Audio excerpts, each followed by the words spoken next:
हायस का ग चंद्रे? अगं गुडघे एवढा त्रास करायला लागलेत ना की काय सांगू, चालायला होत नाही बघ.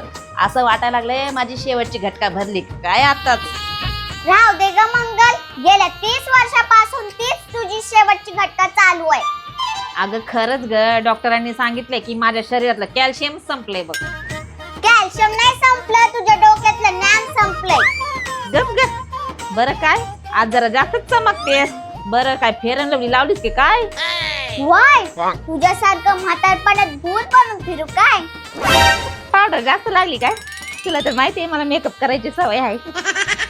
आणि तसं पण बघा गेलं तर आपल्या वयात उरलंय तरी काय, नकली दात आणि पाठीचे दुखणारे मणके आणि लोकांची चुगल्या करण्याचा आपला जुना धंदा. तो धंदा तर आपण मरेपर्यंत सोडणार नाही बघ. म्हणूनच तर देव आपल्याला अजून वर बोलत नाही. बरं ते सोड चंद्रा, आज मी येताना त्या गल्लीतला सावकार आहे ना त्याच्या नातवाला पाहिलंय बघ.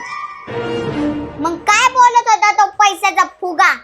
केवढा माजग तो, स्वतःच्या आपल्या मोठ्या गाडीतून धूळ उडवत गेला.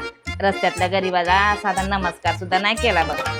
अरे रे रे, मंगल, गाडीची धूळ डोळ्यात गेली की माणूस आंधळा होतो, पण पैशाची धूळ डोक्यात गेली की माणूस नालायक होतो.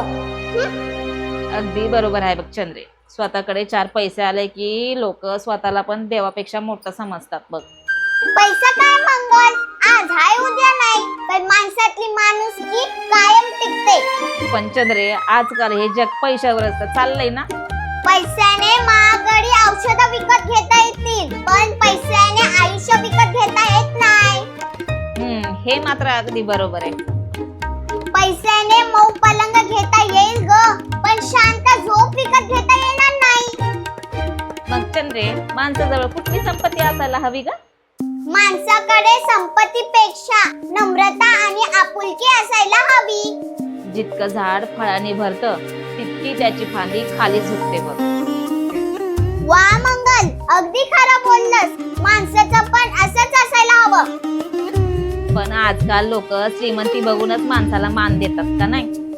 तो मान पैशाला असतो मंगल, माणसाला नाही. पैसा संपला की मान पण गायब.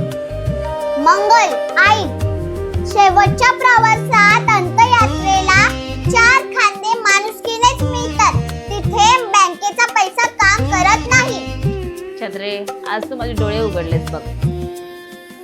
पैशाने श्रीमंत असण्यापेक्षा माणसाने मनाने श्रीमंत असायला हवं. खरंय चंद्रा, आता मी कधीच पैशाचा अहंकार करणार नाही बघ आणि माणसातली माणुसकी जपणार. बरं मग तुझे हे विचार ऐकून माझे डोळे तर उघडले बघ. आणि आता तू उठ आणि माझ्यासाठी गरमागरम चहा बनव बघ. बाहेरून आले, सगळं अंग दुखायला लागले बघ. हे गुडघे तर कामातूनच गेले बघ माझे. जा की आण चहा. हो हो, करते चहा. तसं पण आता चहाचा टाइम झालाच आहे आणि चहामध्ये साखरेपेक्षा प्रेमाचा गोळा जास्त टाकते. आणि हो चंद्रे, दुधात बिस्किट जरा जास्त बुडून आण ग. माझे नकली दात तुटायला नकोय परत. अगं मंगल, तू जरा सुद्धा सुधारलं नाही बघ.